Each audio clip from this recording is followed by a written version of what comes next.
O deputado estadual Fábio Figueiras, do PSC, Partido Socialista Brasileiro, eleito com 29.077 votos, faz agradecimentos aos moradores de Tailândia em entrevista exclusiva ao jornalista Tassiano Cassimiro, do Tailândia News Brasil. Eu vou conversar com o Fábio Figueiras, não é isso? Ele que é do PSB, o Partido Socialista Brasileiro, que está em seu primeiro mandato. Fábio, já fiz essa pergunta para outros deputados e a farei para você. O que o Estado do Pará pode esperar de Fábio Figueiras nesse primeiro mandato? A gente tem feito um mandato muito participativo no sentido de lutar por direitos do cidadão, encampar lutas justas, encampar aquilo que realmente seja de direito do cidadão. Nosso mandato tem sido um mandato muito independente, um mandato que não é pautado pelo governo, não é pautado por empresários, nem por forças políticas específicas que só visam o benefício de um grupo específico. Nosso mandato é pautado pelo povo. Então, todas as causas que vieram aqui para dentro dessa Assembleia, que realmente foram causas positivas, tenham elas sido encaminhadas pelo governo ou não, nós votamos a favor, nós realmente defendemos os pontos de vista de cada um. Agora, aquilo que realmente não favorece a sociedade como um todo, que não favorece, que não é justo dentro do nosso entendimento, nós nos posicionamos contrário, como fizemos com a questão da reforma da Previdência, como fizemos no pedido de suplementação orçamentária da publicidade, como fizemos em várias outras lutas na questão da CPI, da CELPA, que nós apresentamos no início do mandato. Tentamos, apresentamos, mas não conseguimos obter a quantidade de assinaturas necessárias, mas temos sido um crítico bem ácido nessa questão dessas injustiças que o nosso povo ainda, infelizmente, passa. E apresentamos várias proposições aqui no sentido mesmo de ajudar o povo do Pará, e isso tem sido a pauta, isso tem sido o norte, o eixo do nosso mandato. Vamos continuar assim até o final, mantendo a coerência, mantendo as coisas que a gente se comprometeu desde antes de ser deputado estadual. Continuamos com esse norte, com essa luta, sempre em frente para lutar pelo povo do nosso estado. Deputado Fábio, na sua avaliação, quais são hoje os principais desafios do deputado diante da imensidão do estado do Pará?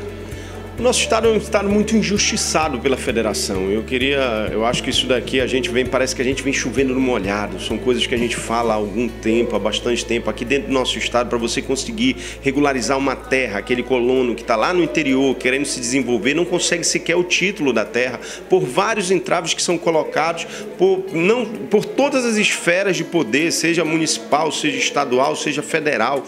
Eu acho que o governo federal tem colocado aqui, inclusive, situações cruéis com o nosso povo, a própria legislação ambiental, que é muito rigorosa aqui dentro, que cobra demasiadamente, que inibe o desenvolvimento agrário do nosso estado. Nós temos problemas aí, como a questão da energia elétrica que a gente falou. Nós somos o segundo maior produtor de energia, somos o maior produtor de energia elétrica do Brasil, somos um dos maiores produtores de energia elétrica do mundo, e a nossa conta de energia é a segunda mais cara do Brasil. Não tem justificativa para isso. Nós temos muitas amarras e muitos entraves legais que dificultam o desenvolvimento do nosso estado. Essa Lei Candir, isso que a gente vem batendo, chovendo, acho que toda a população já ouviu falar de Lei Candir e não muda. A situação é uma injustiça que ela está latente. Como é que todo o minério que a gente produz, até mesmo os produtos agropecuários que a gente produz, não são taxados? Para a gente, a questão mineral ela é muito pior do que a questão da agricultura, porque a agricultura pelo menos deixa os empregos, deixa aqui a produção, não degrada o meio ambiente, você vai poder reutilizar aquela terra. Já a mineração só deixa coisa ruim, só deixa o buraco, o resíduo do tratamento dos minérios com produtos químicos que ameaçam o cidadão. Quem teve a oportunidade de voar ali por cima de Barcarena, você vê uma piscina enorme de rejeito de produto químico do tratamento da bauxita. E todo esse custo, e quando eu digo custo não é só financeiro não, é custo ambiental, de qualidade de vida, tudo isso que a gente paga é a troco de nada. porque cada vez mais a mineração está mais mecanizada, então emprega menos pessoas, cada vez mais a mineração está degradando mais o ambiente, e o que fica para a gente, o que poderia ficar seria os impostos, mas infelizmente a federação não nos permite cobrar os impostos para que a gente pudesse investir em desenvolvimento e qualidade de vida do povo do Pará. Então, muitos são os desafios que a gente ainda precisa enfrentar. A gente está trabalhando isso daqui gradativamente, estamos muito esperançosos que nos próximos anos a gente consiga pelo menos amenizar um pouco desse sofrimento para ter recursos para investir na vida das pessoas. A gente vê a situação que estão as escolas estaduais no interior do estado, situações às vezes bem precárias, a situação das nossas estradas, da infraestrutura do estado. Tem muita coisa para se fazer.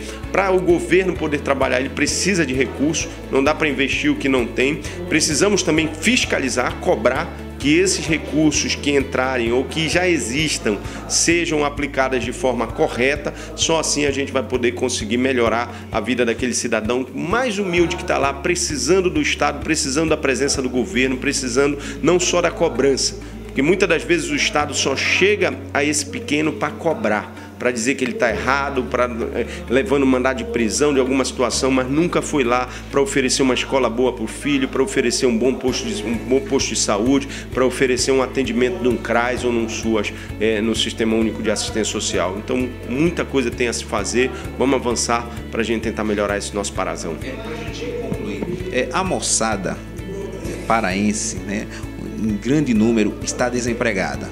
Muitos batem nas portas dos estabelecimentos comerciais, mas, embora tenha concluído os estudos e tenha um curso aqui, um curso ali, mas geralmente não conseguem a oportunidade porque não têm experiência. Aí tem a questão também de pequenos empresários que até poderia contratar, mas não tem condições de pagar, né, o salário mínimo, de fichar carteira, etc. Tal.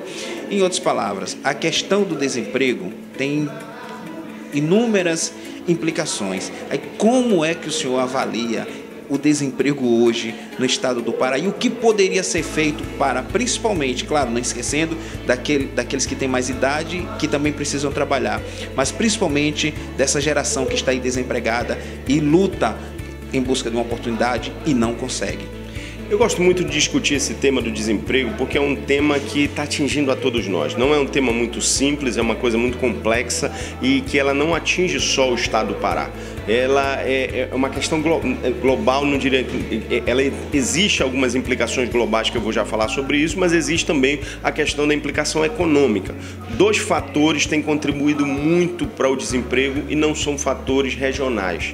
O primeiro fator seria a questão da crise econômica que nós estamos enfrentando desde 2013, quando a gente começou esse processo de crise, quando a gente começou a mergulhar nesse problema da falta de capital no mercado, da falta de investimento dos grandes empresários, as indústrias fechando as suas portas, o comércio diminuindo. Então, tudo isso tem sido uma questão que tem dificultado muito a vida do brasileiro. Ainda não conseguimos superar essa crise. O próprio ministro atual da Economia está tentando outras alternativas que não haviam sido tentadas antes.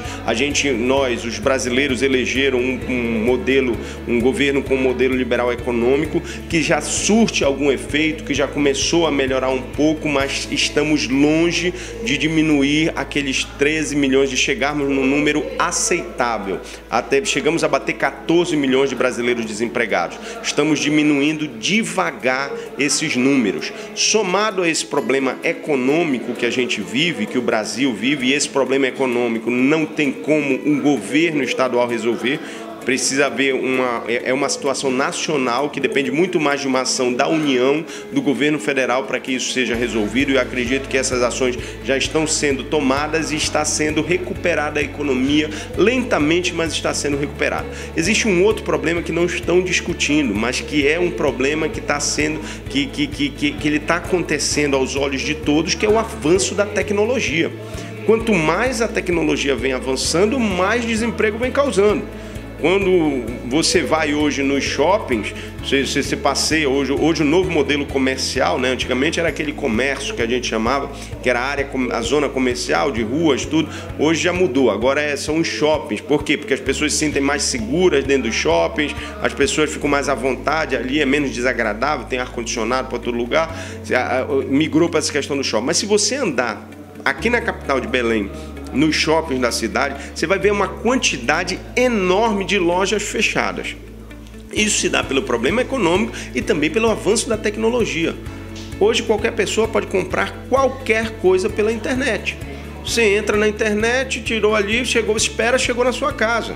Então aquele que antes saía de casa para ser atendido por um vendedor, para ser atendido por uma pessoa, para fazer a sua compra, agora ele mesmo se serve. Uma única pessoa que está operando um computador do outro lado do mundo, às vezes, consegue atender milhares de clientes num único dia. Às vezes a própria pessoa vai lá e se serve, e isso tem contribuído muito para a diminuição, para o aumento, do desemprego. A tecnologia dentro do campo, a gente falou ainda há pouco sobre isso, a mineração avançou e muito. O trabalho que uma máquina mineradora faz era o trabalho que antes 40, 50 homens faziam. Então nós vamos precisar nos reinventar, encontrar uma outra forma do brasileiro, do cidadão se encaixar nesse novo modelo que é o chamado da Revolução 4.0. Então agora os novos modelos de emprego serão diferentes. É aquele que opera o computador, é aquele que faz o YouTube, né? Agora eu fiquei espantado com os adolescentes todos. Agora a gente pergunta, antigamente queria ser tudo jogador de futebol. Agora você conversa com a molecada, todo mundo quer ser youtuber. Quer poder viver de fazer vídeo na internet, de vender isso para as pessoas. Então são novas profissões que estão surgindo, a gente precisa o quanto antes se adaptar para isso, para que a gente possa enfrentar essa questão do desemprego no nosso país. Eu queria mandar um grande abraço para todo cidadão aí, para todos vocês que moram em Tailândia. Tenho um carinho muito grande por Tailândia, vou frequentemente aí, tenho um grande amigo aí, o vereador Dário, que está aí com a gente, que é um parceiro nosso do PSB. Queria deixar um abraço para você, meu amigo, continue lutando pela cidade. Vamos construir uma Tailândia bonita, um lugar. Tailândia foi um lugar tão rico, depois daquela situação do Arco de Fogo, depois de todas aquelas coisas, Tailândia tem uma capacidade de se reinventar. Eu conheço municípios que com a operação do Arco de Fogo se acabaram. Tailândia não, Tailândia conseguiu se reinventar. Então eu tenho uma admiração pelo povo dessa cidade, um povo trabalhador, um povo guerreiro, um povo que se adapta às condições, às novas condições. Eu só tenho a agradecer o carinho que eu recebo aí dentro da cidade de vocês. Um grande abraço a todos vocês, cidadãos de Tailândia. Contem com o meu mandato em defesa do povo dessa cidade, no mandato do deputado estadual Fábio Figueiras. Um abraço.